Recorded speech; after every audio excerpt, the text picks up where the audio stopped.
You were listening to From Sobriety to Recovery with Jesse Mogul, episode 131. Let's get to the show.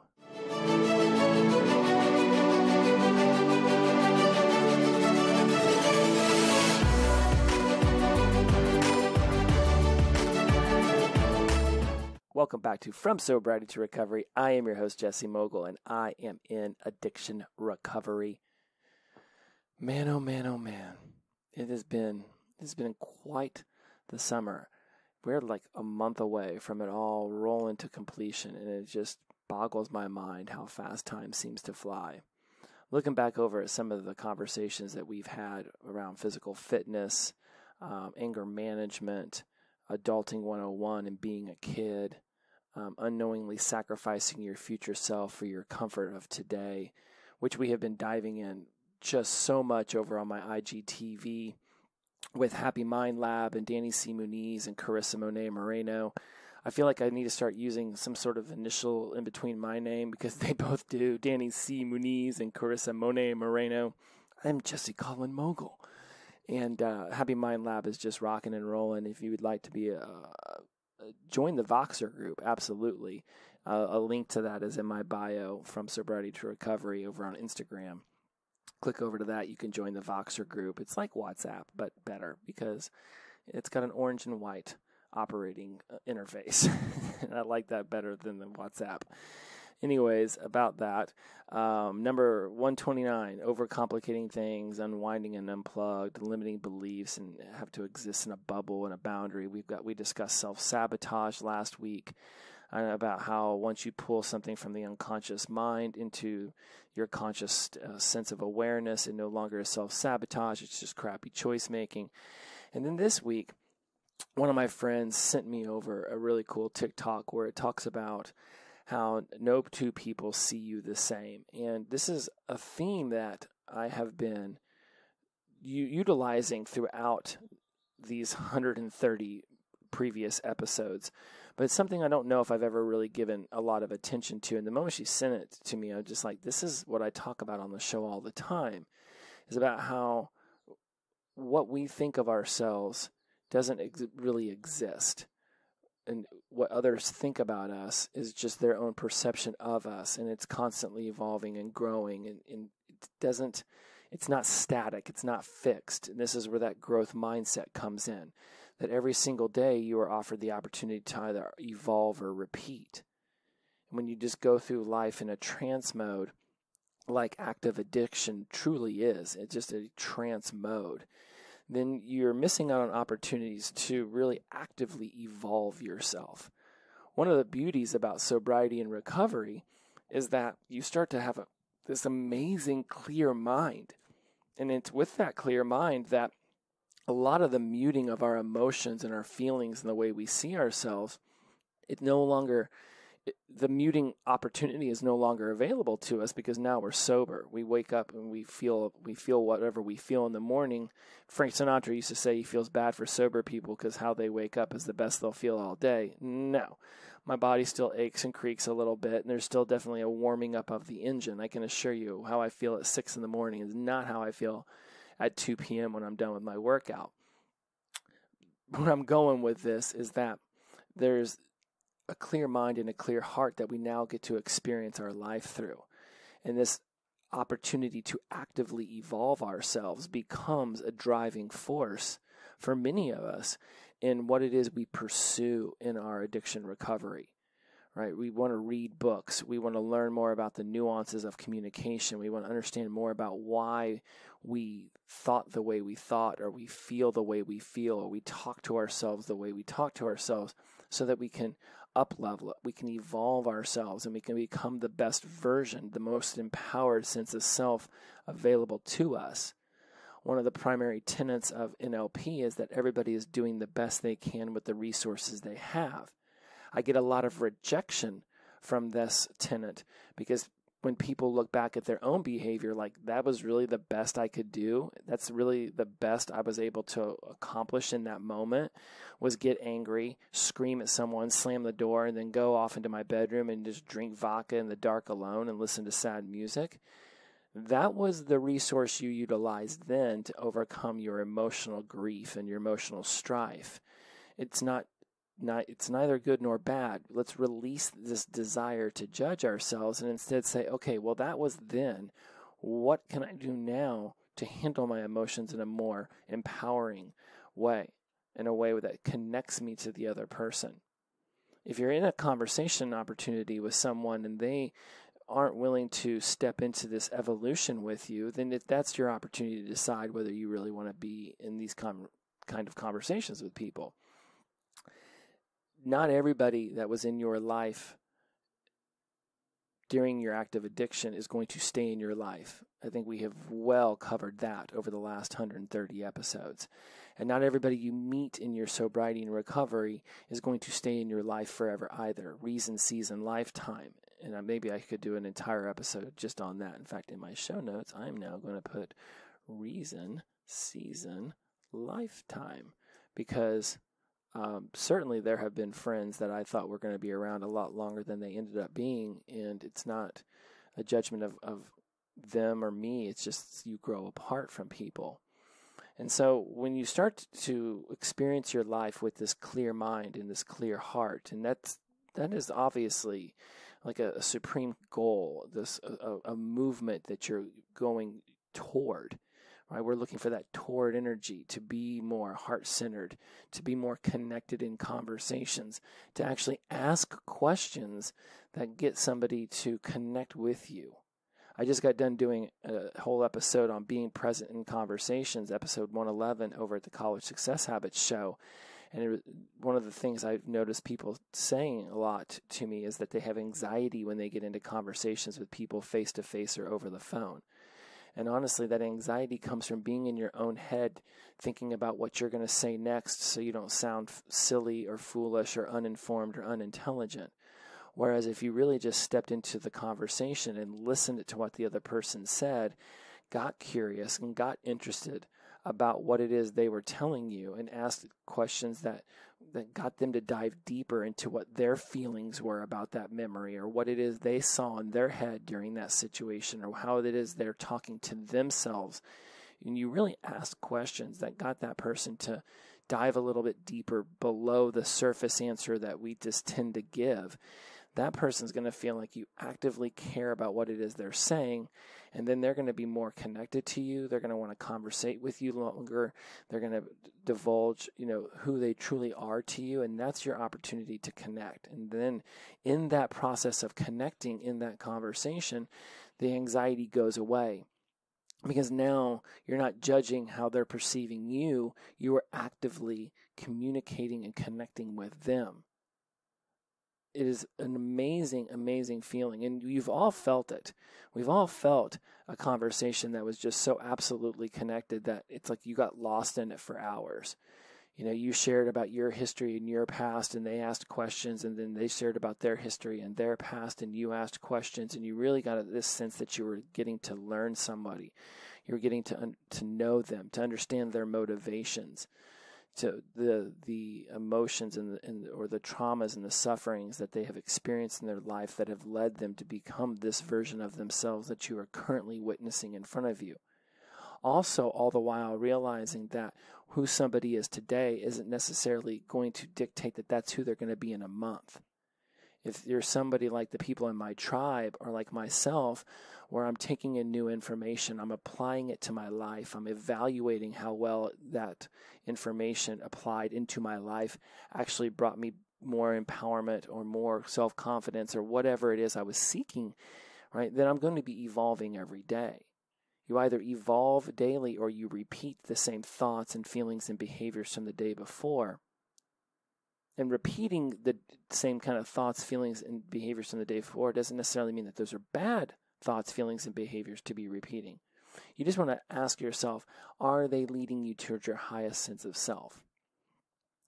And so as we really start to settle in on the main theme of today's podcast, which is going to be that no two people see you the same, I want you to realize that you don't necessarily see yourself the same either. And that when you really become self-aware, which is one of the 4 pillars of emotional intelligence, self-awareness, when you really become self-aware of your own evolution, you will be able to then notice it in other people too. If you've ever heard somebody say, people don't change, that's just someone who's not aware of their own changing. Everybody changes, and then we change every single day. In some cases, we could change every single hour if we're just self-aware about what these little tiny changes are that are actually happening in our lives. Often, when I hear people say somebody doesn't change, and then I ask them to dive into that a little bit deeper, it starts going back into behaviors of how they used to be, perhaps an active addiction, and then what they're now doing in their sobriety and addiction recovery. Just because someone repeats an action or behavior that was familiar to you in your addiction, in your active addiction, doesn't mean that they're the same person performing that behavior or action in front of you now. If your confirmation bias in your head is looking for ways you think that person isn't actually in addiction recovery, they're not actually healing themselves through their addiction, you're going to notice that. But if you tell yourself, let's notice ways that this person is improving their life and becoming the best version of themselves now that they're sober, you'll start to notice it. And even when you see similar behaviors, you won't equate them to being, oh, well, that was how they were when in active addiction. Values and beliefs and memories, those things are ingrained into us. And so, yes, there is going to be those times where we go into our old tranced out behavior, but it doesn't mean the motivation behind that behavior is the same as it was during our addiction. And this is where no two people seeing you the same really starts to show itself. And that's why I really want to make sure that we cover this a little bit deeper so that you'll notice it when you go back and listen to other episodes of the podcast. Now, a TikTok sent by one of my friends is what sparked me to really want to hone in on this and make sure that I gave it its own episode. Because I talk about a lot of topics, and sometimes I'll just briefly cover them for 5 minutes and move on, but it doesn't mean that it got its own chance to be in the center stage, if you will. Now, this person who sent it to me is a friend I thought would be in my life a lifetime, and it turned out they were very much a season kind of friend. And that's not a knock on them, and it's not a knock on me. There was a reason that we entered into each other's lives. It was definitely during a very emotional season, right? This person was coming out of a divorce.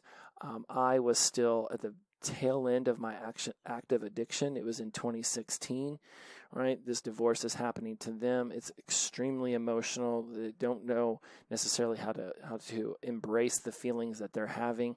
I'm in the last 6 months of my active addiction, and we entered into each other's lives at the perfect time to help support the other one as we made this transition from who we were to who we were becoming. And it was a very powerful friendship at the time.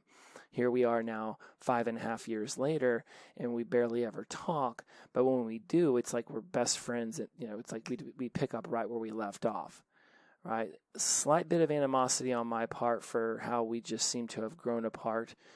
But then I realized I also play a huge role in that. So if I'm going to have animosity towards this person for growing apart, I'm going to need to have animosity towards myself. And because I don't want animosity towards myself, I realized reason, season, lifetime, and that's okay.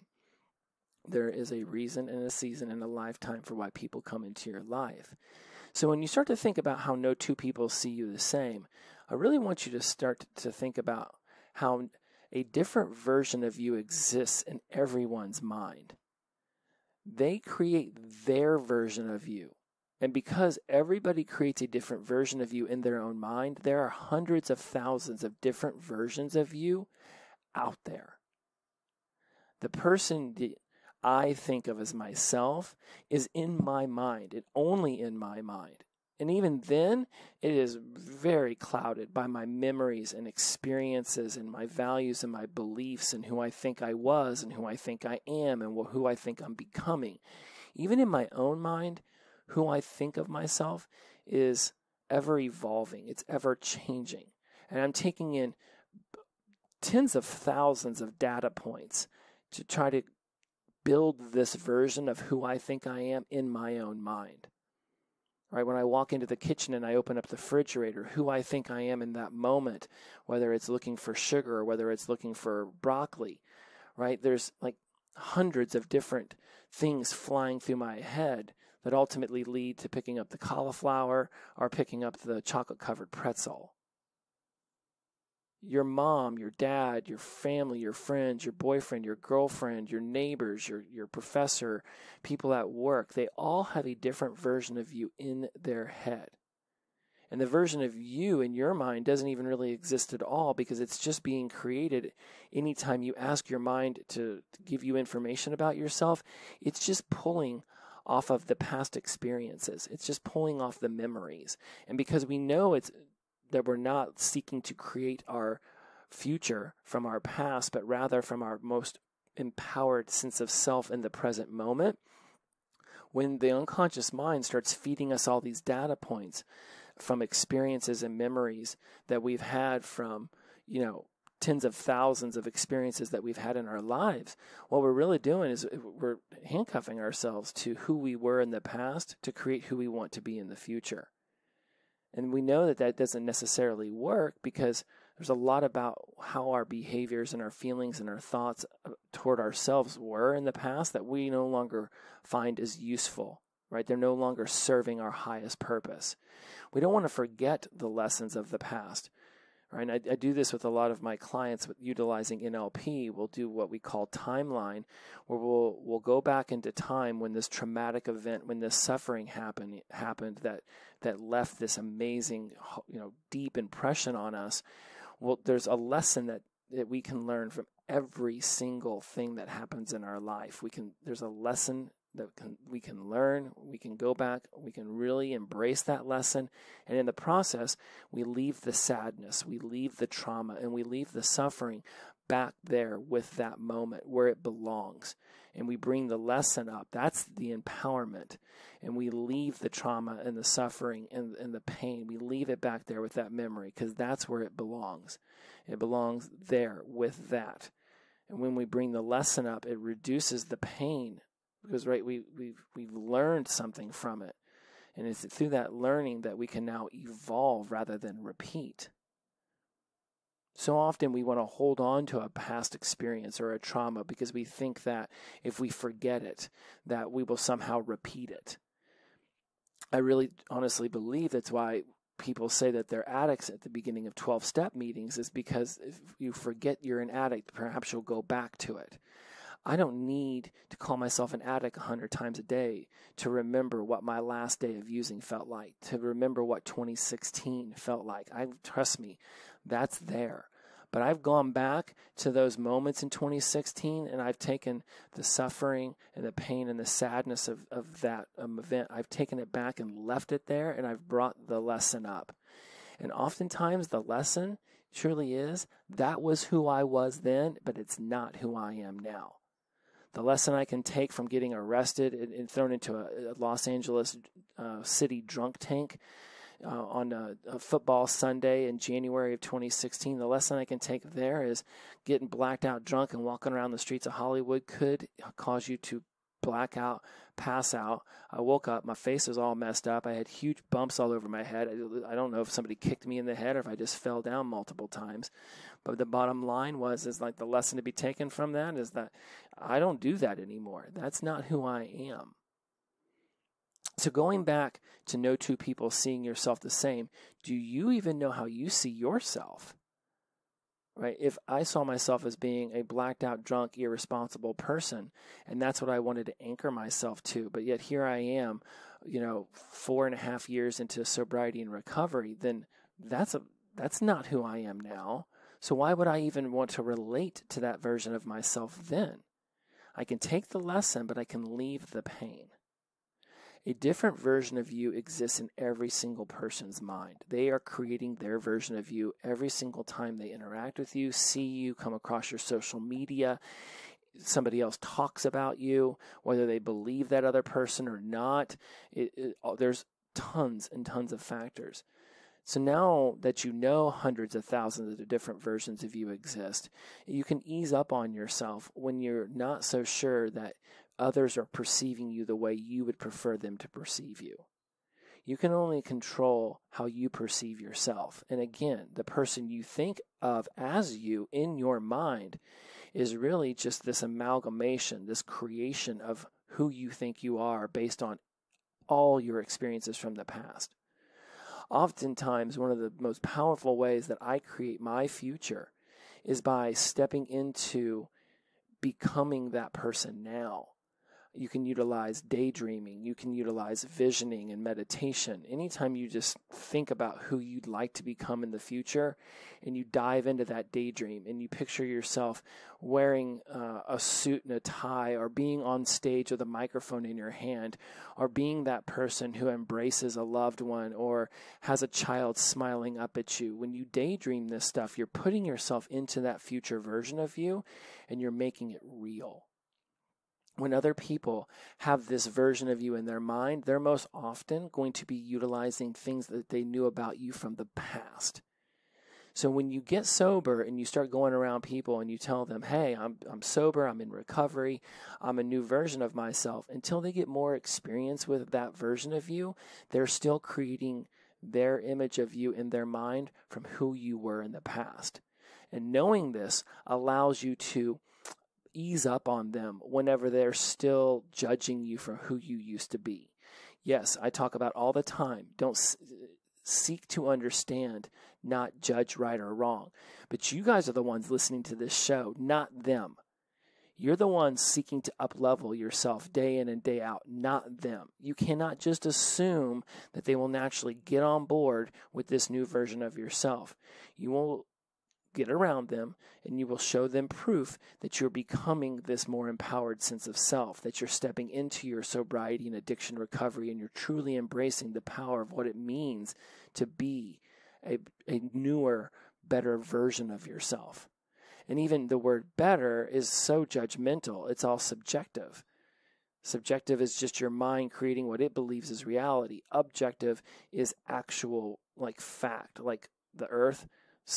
The earth goes around the sun. That is an objective fact. The earth rises in the east and sets in the west.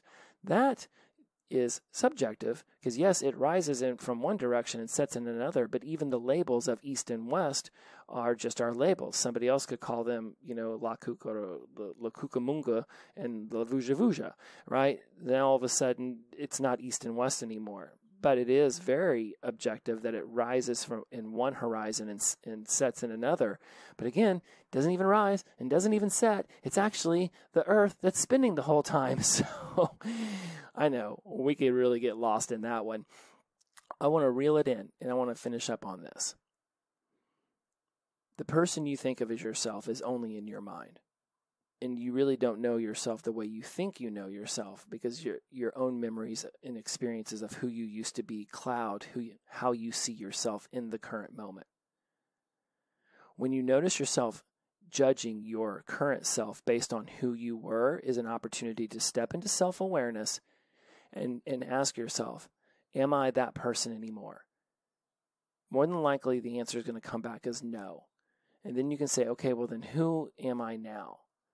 Back in the day, I'm the person who showed up late to everything and was always drunk. Now I'm the person who shows up early to everything and I'm always sober.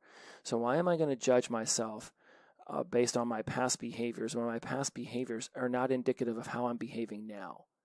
And because this different version of you exists in everyone's mind, you cannot just expect to snap your fingers and have everybody understand that you are now behaving and being a different person.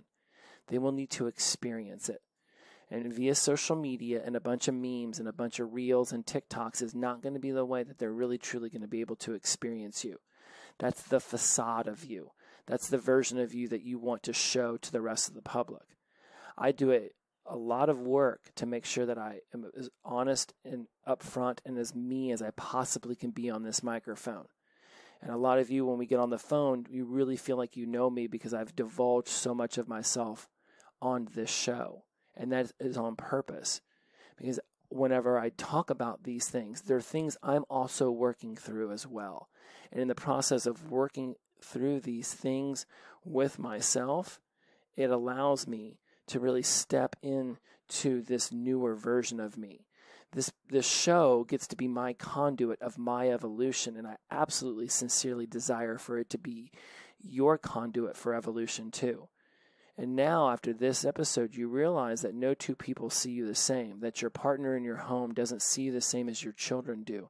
And because of this, you can realize that you are literally creating a new version of yourself in everybody's eyes. And that your behavior yesterday does not have to be indicative of how you're going to behave toward them today. If you've yelled at someone, if you've left them feeling less than, you have an opportunity to apologize, to embrace them and say, let's work on evolving together today. You either evolve or you repeat. And I can assure you, repeating the same behaviors over and over and over again isn't going to be as beneficial to you as stepping into your sense of awareness, discovering what parts of you you'd like to actively evolve and grow and change through, and then putting your effort toward that. This different version of you that exists in everyone's mind, you have so little control over how people actually perceive you. Just be you. Be your best self. Be polite. Be humble. Be grateful. Step into a state of integrity. And that version of you that they've created in their mind will begin to evolve. And if it doesn't, it's your opportunity to decide whether you keep that person in your life or not. Because them anchoring you to your past as you're flying towards your future isn't serving you. And it absolutely isn't serving them. Because the longer they lock into who they used to think of you as, the more they are probably locking into who they think of themselves as being back then as well. And that can sound almost like a riddle. But if somebody is so hell-bent on only seeing you as who you used to be, they probably aren't very open to seeing themselves in new ways either. You're the one listening to this show, not them. You're the one who's actively seeking evolution. I would highly recommend that you take what we learn on this show together and you start to spread this message out there. Let people know this kind of content exists. Let people know that there's a different way to experience life. The empowerment you're learning here can absolutely be paid forward by letting others know that there's a safe space for them to come learn about themselves through this show every single week. This isn't some blatant plug for more listenership. This is you feeling comfortable going out and spreading this word, because if it's helping you, it can absolutely help others. Speaking of diving in deeper to yourself, if you'd like to know more about the myriad of programs I have for those of us in sobriety, addiction recovery, sober curious, nutrition, fitness, emotional intelligence, whatever you'd like to learn about what it is I have to offer, perhaps you'd like to learn NLP and dive deeper into that, please DM me at Jesse Mogul at From Sobriety to Recovery. You can email me at fromsobrietytorovery@gmail.com. It's its own personalized email address. As always, inclusivity over exclusivity, the power of positive energy, release and flow. Every day is the best day of our lives because we wake up sober. Shout out to sunshine and glow on. See you next week. Bye-bye.